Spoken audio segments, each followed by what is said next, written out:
These banana oatmeal cookies will whip up super quick, they're super easy to make, and trust me, they are absolutely delicious. So let's get started. This is a recipe if you're looking to maybe spruce up your breakfast variety or just something creative, or you want to try something fun. It's a really great, amazing recipe that you can try. So I'm gonna start with some overripe bananas. Here I'm using about 3 large overripe bananas. Just gonna add them onto a large plate, and when I mush them up until they're looking nice and mushed up. Do not make sure you mush them up really fine so that you don't have huge chunks of banana inside the batter, which can tend to be very unpleasant. Set that aside, and you can combine all of our dry ingredients. So here we have some all-purpose flour, we have some rolled oats, we have some sugar, your spices of choice. So here I went with some cinnamon, and your raising agents, so I did baking powder and baking soda. Give everything a really good mix until it's almost all fully incorporated, and then just set that aside while you combine all the rest of our wet ingredients.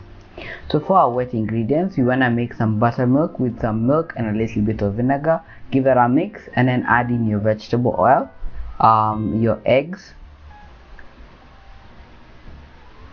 and your mashed banana, and give it a really good mix. Just mix until it's almost all of it is fully incorporated and it has formed a homogeneous liquid mixture.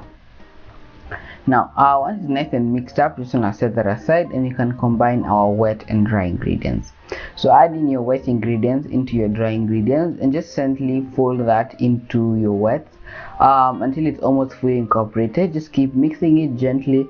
Make sure you do not end up over mixing this batter, because if you do over mix, there's a chance to make the muffins a little bit too tough. Once they're almost all fully incorporated, you want to add in some chopped dark chocolate or some raisins, whichever you choose to add, or you could even leave them plain and fold that in gently.